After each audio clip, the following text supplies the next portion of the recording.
Hello everyone, welcome to all on matrix classes. Today आज जो अपन start करने वाले हैं वो है हमारे पास क्या, sequential circuits, the new topic, new chapter. ठीक है, तो ध्यान से इस चीज़ को समझना और काम करना। जो भी कॉम्बिनेशन लॉजिक्स होते हैं रिफर करते हैं उन आउटपुट्स पर जो स्ट्रिक्टली डिपेंडेंट है किसके ऊपर, present value of the input पर।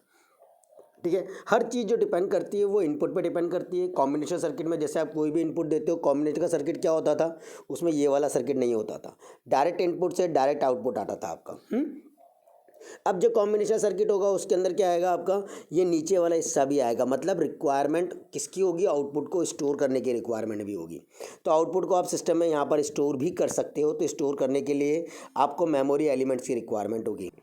ठीक है, तो मेमोरी एलिमेंट्स की भी रिक्वायरमेंट होगी। तो मेमोरी क्या करेगी, आपकी उस आउटपुट के डेटा को स्टोर करेगी जो आपके सिस्टम के अंदर वापस से दोबारा से भेजना है। एक्सटर्नल इनपुट है और आउटपुट है आपके पास जो है।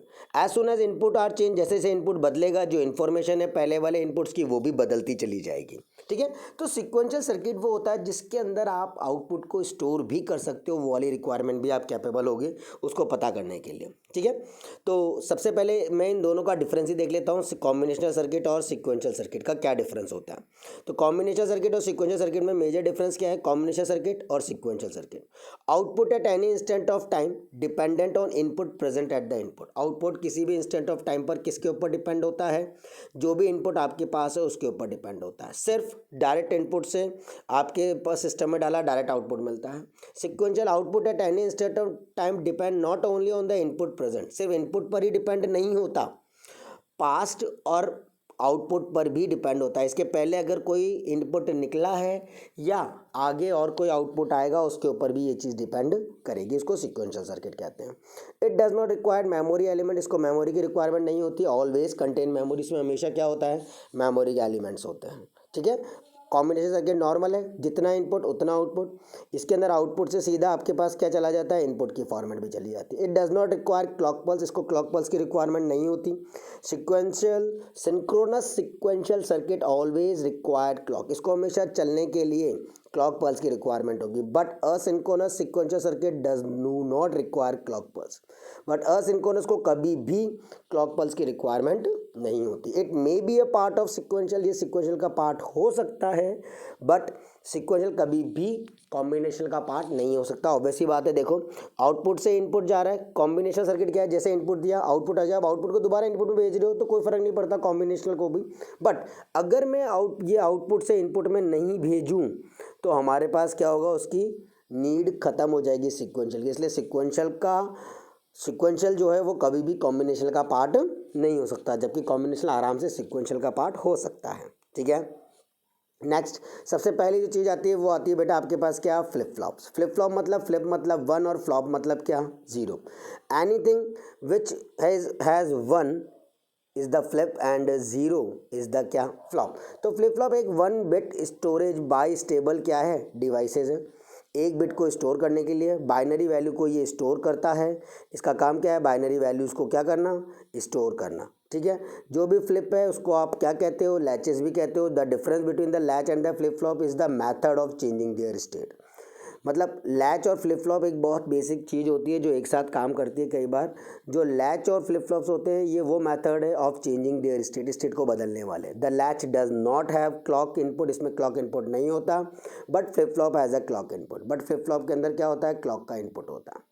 The flip flop are the categorise according to the number of input, ये नंबर ऑफ इनपुट के थ्रू कैटेगराइज किए जाते हैं। जो भी नंबर ऑफ इनपुट है मे बी वन और मोर, ये एक और एक से ज़्यादा होते हैं, है ना, एक और एक से ज़्यादा होते हैं, विल बी क्यू और क्यू बार। मतलब फ्लिप फ्लॉप की खास बात होती है बेटा इसका ब्लॉक डायग्राम, अगर ध्यान से देखो ये इसका ब्लॉक डायग्राम है। इसके अंदर एक से ज़्यादा आउटपुट है। इनपुट तो हमने कई बार देखे हैं, बहुत सारे होते हैं, यहाँ पर आउटपुट हमेशा एक होता है। तो आउटपुट यहाँ पर दो होते हैं और दोनों एक दूसरे के बिल्कुल क्या होते हैं, कॉम्प्लीमेंट होते हैं। एक क्यू है तो दूसरा ऑटोमेटिकली क्या होगा, क्यू बार होगा। तो इस हिसाब से आपकी चीज़ चलती है। जो भी फ्लिप फ्लॉप है उसको आप कैटेगराइज करते हो according to number of inputs में। जो भी नंबर ऑफ इनपुट है मे बी वन, वो एक भी हो सकता है और मोर और एक से ज़्यादा भी हो सकता है। बट आउटपुट हमेशा दो ही होंगे जो कि क्या है, क्यू और क्यू बार है। जबकि अपन ने पहले देखा हुआ है कि आउटपुट 3 to 8 डिकोडर, 3 इनपुट से 8 आउटपुट भी आ रहे थे, है ना। 823 डिकोडर एनकोडर ऐसे भी अपन ने देखे हुए हैं। तो बेटा वो सब चीज़ें क्या थे, आउटपुट कुछ भी आ रहा था, कितने भी आ रहे थे। अब यहाँ आउटपुट जो है वो फिक्स्ड होंगे, कितने होंगे, 2 होंगे, एक है ना, और इनपुट एक और एक से ज़्यादा भी हो सकता है, ठीक है। The type of flip flop are SR flip flop, clocked SR flip flop, D flip flop, JK flip flop, T flip flop, master slave, ये सब चीज़ें अपन अब आगे की तरफ पढ़ेंगे। आज जो अपन डिस्कस करेंगे वो है आपका कौन सा, SR फ्लिप फ्लॉप डिस्कस करेंगे, सेट रिसेट फ्लिप फ्लॉप। ध्यान से सेट रिसेट फ्लिप फ्लॉप को समझना और इसके अकॉर्डिंग काम करना, ठीक है। सेट मतलब 1 और रिसेट मतलब कितना, 0। SR फ्लिप फ्लॉप एक अरेंजमेंट है किसका, लॉजिक गेट्स का, जो मेंटेन करता है स्टेबल आउटपुट को even after the input is turn on. अगर आपका इनपुट टर्न ऑफ हो चुका है तो SR फ्लिप फ्लॉप क्या करता है, अरेंजमेंट भी करता है किसका, इसी टाइप की चीज़ों का, ठीक है। तो समझ में आ गया होगा। यहाँ पर भी 2 होंगे इनपुट्स, सेट S और रिसेट R, 2 आउटपुट होंगे Q और कितना, Q बार। In SR flip flop awaiting the set, आप सेट को देखोगे इनपुट की फॉर्मेट में, which switch it to one stable state, जो एक स्टेबल स्टेट पर आएगा। एक्टिवेटिंग द रिसेट, रिसेट वाले को एक्टिवेट करेगा इनपुट को, which switch it to other state, और वो उसको दूसरे स्टेट पर लाएगा। मतलब एक का काम एक स्टेट पर है, दूसरे का काम दूसरी स्टेट पर आ गया। इस तरीके से वो रिशफल करते चले जाएंगे। जो SR फ्लिप फ्लॉप है आप 2 तरीके से बना सकते हो, 2 नैंड गेट यूज़ करके या 2 नॉर गेट यूज़ करके। मैं आपको nor based SR flip flop बताऊंगा, तो ध्यान से उसको देखना, बिल्कुल सिमिलर आपका दूसरा वाला नैंड गेट होगा, ठीक है। तो अब चलो स्टार्ट करते हैं। हमारे पास पहला वाला, इस एक फिगर में मैं तुम्हें सारी चीज़ें एक्सप्लेन कर दूंगा, ठीक है। तो ध्यान से इस फिगर को देखो, उसके बाद की कहानी आपको नॉर्मल तरीके से प्लेस करनी है। Nor based SR flip flop, latch flip flop भी कह सकते हो, लैच भी कह सकते हो, वैसे फ्लिप फ्लॉप कहना बहुत बढ़िया बात है। Nor based SR flip flop को आप ऑब्टेन करते हो 2 क्रॉस में क्या लगा करके, नॉर गेट को लगा करके। ये सब कहानियाँ फोकट की होती हैं। सबसे पहली बात, आपको 2 नॉर गेट यूज़ करने हैं। ये 2 नॉर गेट होते हैं, इस तरीके से नॉर गेट लगाने। इसका आउटपुट इसके इनपुट में जाता है, इसका इनपुट इसका आउटपुट इसके इनपुट में जाता है, और दोनों में एक एक इनपुट लगता है। ये जो परमानेंट S और R, भले S ऊपर लगाओ भले R नीचे लगाओ, कोई फ़र्क नहीं पड़ता, ठीक है। यहाँ पर R ऊपर है और S नीचे, मैंने S ऊपर और R नीचे लगाया, उससे कोई फ़र्क नहीं, ठीक है। अब अपन कहानी देखते हैं, इसकी कहानी क्या कहती है, किस तरीके से ये वर्किंग में आता है। ध्यान से देखना बेटा, किस तरीके से अपन इसको यूज़ करेंगे। चलो शुरू करें। हमारे पास क्या कह रहा है, पहली चीज़, अगर मैंने R की वैल्यू 0 और S की वैल्यू क्या ली, 0 ली, अगर मैंने R को भी 0 रखा, S को भी 0 रखा, और मैंने यूँ मान लिया कि मेरे पास जो Q है वो पहले से 0 है, क्या है वो पहले से 0, तो ऑटोमेटिकली Q बार कितना होगा आपका, 1 होगा या नहीं होगा। क्यों होगा, क्योंकि ये दोनों एक दूसरे कॉम्प्लीमेंट्री लेट करना पड़ेगा कि इसके पहले अगर 0 के पहले कोई अगर स्टेट निकली होगी तो उस स्टेट के आउटपुट में Q 0 आया होगा और 1। अब देखें ये सही है या गलत है, तो इसके लिए मैंने ये 0 यहाँ पर प्रोवाइड कराया है ना।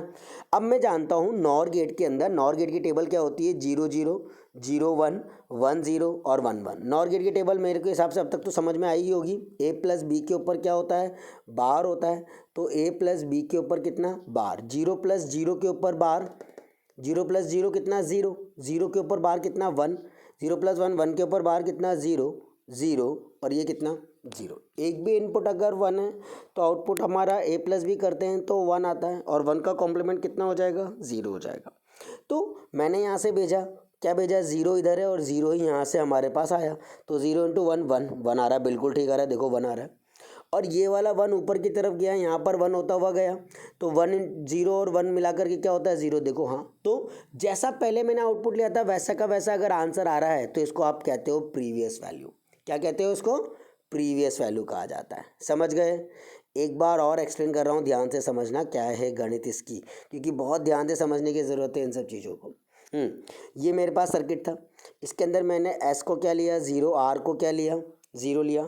लेट मैंने माना कि मेरे पास Q, चलो Q को पूरा ही ले लेते हैं, इसको मैंने Q को यहाँ लिया, 0 प्लस Q के ऊपर बार करूँगा तो क्या आएगा बेटा, Q के ऊपर बार ही तो आएगा, तो आ ही रहा है। फिर ये Q बार आपने यहाँ पर भेजा, 0 प्लस Q बार के ऊपर अगर अपन बार करेंगे तो Q ही आएगा, आएगा नहीं आएगा, तो जैसा है वैसा ही आ रहा है। यानी ऐसी स्टेट के आउटपुट को बोलते हैं प्रीवियस वैल्यू। क्या कहते हैं इसको, प्रीवियस वैल्यू कहा जाता है, ठीक है। तो यहाँ पर आंसर आ जाएगा क्या, प्रीवियस वैल्यू। डन। देन फिर अपन आए किसके ऊपर, नेक्स्ट वाले पे ऊपर। अगला वाला वापस से शुरू करेंगे सेम प्रोसेस के साथ। अगली स्टेट ले रहा हूँ मैं, कौन सी, 0 और 1 वाली। ध्यान से देखना, एस को मैंने सॉरी एस को मैंने 0 लिया और आर को मैंने 1 ले लिया, ठीक है। अब मैंने एस को 0 लिया, आर को 1 लिया, यहाँ से मैंने क्या भेजा है, क्यू। अब बेटा ध्यान रखना ये वाली बात, जब एस की वैल्यू 0 है मतलब क्या है, वो काम नहीं कर रहा। आर की वैल्यू 1 है मतलब आर एक्टिवेट है, मतलब रीसेट वाले एक्टिवेट है, तो आंसर क्या आ जाएगा, रीसेट आ जाएगा। तो इसी हिसाब से जब 0 0 लेता हूँ तो ये टेबल नहीं बनानी है, इस टेबल को नहीं बनाना है। 0 0 लेता हूँ तो प्रीवियस वैल्यू मतलब नो चेंज। 0 और 1 लूँगा, 1 आर चालू है ना तो रीसेट, रीसेट मतलब जो भी ऊपर वाला होगा उसका उल्टा कर देना। फिर तीसरा मैंने 1 और 0 लिया तो एस की वैल्यू 1 है ना तो सेट हो जाएगा, और 1 1 लेंगे ना तो इसके बारे में मैं कुछ भी नहीं बता पा रहा, फॉरबिडन स्टेट हो जाएगी। अब 1 1 पर फॉरबिडन स्टेट क्यों हो रही है, क्या कारण है, ध्यान से देखना क्यों हो रहा है ऐसा। से अगर मैंने एस की वैल्यू भी 1 ले ली और आर की वैल्यू भी 1 ले ली, यहाँ भी 1 ले लिया और यहाँ भी आपने क्या ले लिया, 1 ले लिया। अब जब यहाँ पर आपका क्या है, क्यू है, तो अंदर जाएगा 1 प्लस के क्यू बार हो जाएगा, ये हो जाएगा नहीं, 1 प्लस का क्या हो जाएगा, क्यू बार हो जाएगा, तो क्यू बार कर देंगे इसको आप होल, ठीक है। अब 1 प्लस अगर मैं 0 करूँ तो भी आंसर 0 ही आता है ना। तो यहाँ पर क्या आएगा आंसर, 0 का कॉम्प्लीमेंट कितना, 1, तो 1 आ गया। अब यही 1 ऊपर यहाँ से मैंने क्यू बार को यहाँ पर भेजा, जब क्यू बार को यहाँ भेजा तो 1 प्लस का कितना है, क्यू बार है। 1 प्लस समथिंग क्या होता है, 0, 0 का कॉम्प्लीमेंट कितना, 1। अब क्यू भी 1 आ रहा है और क्यू बार भी 1 आ रहा है, ये तो पॉसिबल नहीं है। तो इसीलिए इस स्टेट को जो 1 1 वाली स्टेट है इसको बोला जाता है ये फॉरबिडन आएगा, समझ गए। जिस स्टेट के बारे में कुछ नहीं बता सकते उसको फॉरबिडन कहते हैं, इंटरमीडिएट स्टेट कहते हैं, या अनडिफाइंड स्टेट कहते हैं। क्वेश्चन मार्क लगा दिया जाता है इसकी जगह पर, ओके। चलो देखें एक एक करके। सबसे पहले एस की वैल्यू 0, आर की वैल्यू 0, जो मैंने बात कही है वो आगे की तरफ है पूरा। It is known that if at least one of the input of NOR gate is 1, NOR gate की टेबल 0 0 0 1 1 0 1 1, 0 0 पर ए प्लस बी का होल बार होता है बेटा, आउटपुट है, होता है नहीं होता, यानी ये ए और ये बी। 0 प्लस 0 करोगे तो क्या मिलेगा आपको, 0 0 का कॉम्प्लीमेंट कितना, 1, 0 प्लस 1 1 मिलेगा, 1 का कॉम्प्लीमेंट 0 0 और 0। तो अगर मैं 1 input of NOR gate is 1, अगर एक इनपुट नॉर गेट का 1 है देन आउटपुट जो होगा नॉर गेट का विल बी 0, तो आउटपुट हमेशा ही क्या आएगा, 0। अगर एस को 0 आर को 0, so the output change state will remain unchange, तो आउटपुट क्या रहेगा आपका, हमेशा अनचेंज रहेगा। जो भी ऑपरेशन है इस कंडीशन के अंदर उसको आप यहाँ पर शो कर रखा है, देख लो ध्यान से, ये मैंने यहाँ पर पूरा है। एस की वैल्यू 0, आर की वैल्यू 0, क्यू भेजा तो 0 प्लस क्यू बार के ऊपर तो क्या मिला, क्यू बार, और क्यू बार भेजा तो आपको क्या मिला, क्यू मतलब प्रीवियस वैल्यू। तो इस हिसाब से नो चेंज की कंडीशन आपको मिल जाती है, ठीक है। फिर अपन आते हैं नेक्स्ट पर, एस इक्वल टू 0 और आर इक्वल टू 1 के ऊपर। अब एस को 0 आर को 1 किया, ये रहा, एस को 0 और आर को 1 किया। लेट मैंने मान लिया क्यू कितना है, 0 है, तो 0 यहाँ भेजा।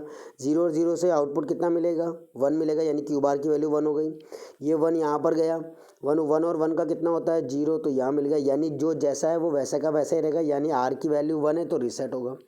और भी समझ लो दूसरे तरीके से, एज आर इक्वल टू 1 जो भी आउटपुट होगा फर्स्ट नॉर गेट का वो तो 0 ही रहेगा, भले ही इनपुट कुछ भी हो, सेकेंड इनपुट कुछ भी हो। जो भी सिंगल क्यू इक्वल टू 0 है, जो भी सिग्नल है आपका Q equal to 0 which is fed, जो लगा हुआ है सेकेंड नॉर गेट के अंदर along with 0 as input, causes the output of the second NOR gate, ये सेकेंड नॉर गेट के आउटपुट को बताएगा, that is Q bar to become 1, Q bar को क्या कर देगा, 1। So under this condition next state जो आउटपुट क्यू एन प्लस 1 होगी वो क्या हो जाएगी, 0, और क्यू एन प्लस 1 बार क्या हो जाएगी, 1। This is the condition of reset, मतलब जब बार वाली चीज़ 1 हो जाती है तो मतलब चीज़ मेरी क्या कहलाती है, रिसेट कहलाती है। इतना सा कहने का मतलब है, अपनी लैंग्वेज में लिख सकते हो उसको नॉर्मल, ठीक है। S equal to 1 R equal to कितना, 0, as soon as S equal to 1 जो भी आउटपुट होता है सेकेंड नॉर गेट का विल बिकम 0, वो 0 हो जाएगा। देखो पहले डायग्राम समझ लेते हैं, ईजी रहेगा। एस की वैल्यू 1 है और आर की वैल्यू 0 है। अब देखो अगर मैंने इस बार क्यू को 1 माना तो क्यू 1 मेरा यहाँ पर आ गया, 1 प्लस 1 क्या हो जाएगा, 0, क्यू बार ऑटोमेटिकली 0 होना भी चाहिए, हो भी रहा है, यानी क्यू बार काम नहीं कर रहा, क्यू बार काम नहीं कर रहा, वही 0 आपने ऊपर भेजा, 0 प्लस 0 कितना हो जाएगा, 1, तो ये तो वैसे काम कर रहा है, यानी है ना। एस की वजह से 1 पर क्या आ रहा है, क्यू की वैल्यू 1 आ रही है, तो आप क्या कह दोगे, ये सेट की कंडीशन है, तो ये सेट हो जाएगा।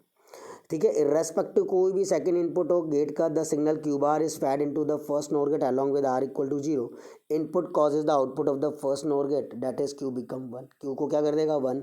सो इस कंडीशन के अंदर नेक्स्ट स्टेट जो है वो n+1 है और क्यू n+1 बार क्या है 0 है, इसलिए इसको सेट कंडीशन कहते हैं। ठीक है, नाउ द रिसेट आखिरी कंडीशन लास्ट क्या है, जब दोनों इनपुट 1 होंगे। अब दोनों इनपुट 1 हो गए यानी दोनों नॉर गेट पर आउटपुट क्या जाएगा 0 जाएगा, जो कि पॉसिबल नहीं हो सकता क्योंकि नॉर गेट तो यही कहता है मैं भी क्या करूं। तो क्यू एंड क्यू बार ये दोनों के दोनों एक दूसरे के क्या है, कॉम्प्लीमेंट है, दोनों एक दूसरे के क्या है, कॉम्प्लीमेंट है, जो पॉसिबल नहीं है ना। So never become the same, इसलिए ये इसको इंटरमीडिएट और फॉरबिडन स्टेट कहते हैं। द नेक्स्ट स्टेट जो भी होगी इस कंडीशन की is taken as don't care output होगा विच इज़ नेवर यूज्ड, जो कभी यूज़ नहीं होगा। This condition under race condition, इसको आप रेस कंडीशन कहते हो। ठीक है, इसके लिए रेस अराउंड कंडीशन आएगी जो मैं नेक्स्ट क्लास में डिस्कस करूंगा। टेल यहाँ तक का बहुत अच्छे से कर लो, फिर आगे बात करते हैं।